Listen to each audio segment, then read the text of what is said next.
आज Doubtnut app download करें। Doubtnut पर अपने सभी गणित, रसायन विज्ञान, भौतिक विज्ञान और जीव विज्ञान के डाउट्स का करो सफाया। बस प्रश्न की फोटो खींचो, एक ही प्रश्न को क्रॉप करो और तुरंत वीडियो सोल्यूशन पाओ। अभी डाउनलोड करें। हेलो दोस्तों, यहाँ पे हमें प्रश्न में दे रखा है कि साधारण ब्याज की दर से 2100 रुपये की राशि 2 वर्षों में 2352 रुपये हो जाती है। यदि ब्याज की दर 1% घटा दी जाए तो नया ब्याज मूल्य क्या होगा। तो देखिए, यहाँ पे मुझे साधारण ब्याज पर आधारित एक प्रश्न दे रखा है। यहाँ पे हमें मूलधन और मिश्रधन के बारे में बात बताई गई है और कितने समय में ये हो रहा है बताइए, 2 वर्षों में। तो अगर मैं ये कहूँ मूलधन को मैं P से लिखता हूँ और मिश्रधन को मैं A से लिखता हूँ, तो बताइए मूलधन हमारा कितना है, 2100 रुपये। और ये 2 वर्षों बाद समय कितना दिया हुआ है, टी बराबर 2 वर्ष।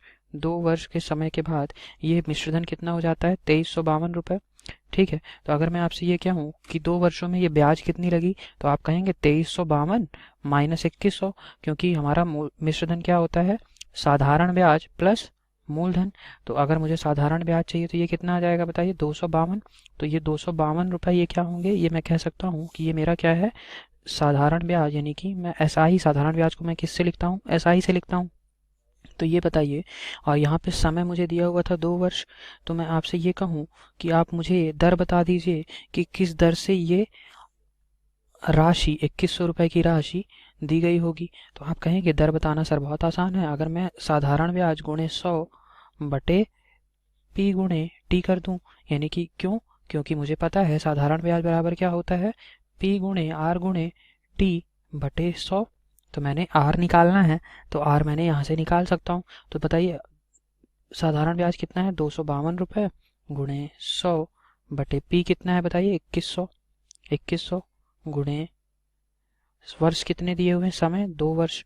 तो देखिए 2 जीरो से ये 2 जीरो गए, तो अब यहाँ पे क्या बचा, 252 बटे 42। ठीक है, तो 252 बटे 42 बचा। ठीक है, 21 दूनी 42 हो गया। तो इसको मैंने हल किया तो ये कितना आ गया, 6%। ठीक है, 6%, यानी कि मेरी वार्षिक ब्याज दर कितनी आ गई, 6% की दर आ गई। अब मुझे क्या बोल रहा है कि ये वार्षिक ब्याज दर अगर 1% घटा दी जाए तो नया ब्याज कितना होगा। तो अगर मैं नई आपकी ब्याज दर बात करूँ, 6% ब्याज दर पहले थी, नई ब्याज दर कितनी हो जाएगी बताइए, नई ब्याज दर तो ये हो जाएगी 6% माइनस 1% घटा दी गई, तो नई ब्याज दर मेरी आ गई 5%। तो अब मुझे बोल रखा है 5% की ब्याज दर हो गई, R1 बराबर मैं लिख सकता हूँ 5%। तो अब यहाँ से इन 5% का यूज़ करके मुझे ब्याज बता दीजिए, तो ये कितना आ जाएगा, SI बराबर PRT बटे 100। तो अब बताइए मूलधन मेरा कितना था, P 2100 रुपये, 2100। दर क्या है मेरी 5%, समय कितना है बताइए, 2 वर्ष और बटे 100। अब ये बताइए, ये 2 जीरो से ये 2 जीरो गए, तो ये कितना आ जाएगा बताइए, 5 दूनी 10 और गुणे 10 गुणे 21, तो ये कितना आ गया, 210 रुपये। 210 रुपये की ब्याज लगेगी। ठीक है, ये मेरा आंसर हो गया। देखिए, तो नया ब्याज कितना आ गया, 210 रुपये। कौन सा आंसर सही है मेरा, तो विकल्प 1 में दिया हुआ है 210 रुपये, ये सही है। Thank you. कक्षा 6 से 12वीं से लेकर नीट, IIT, JEE वो एडवांस के लेवल तक 1 करोड़ से ज्यादा छात्रों का भरोसा। आज ही डाउनलोड करें डाउटनेट ऐप या व्हाट्सएप करें अपने सारे डाउट्स 8400 400 400 पर।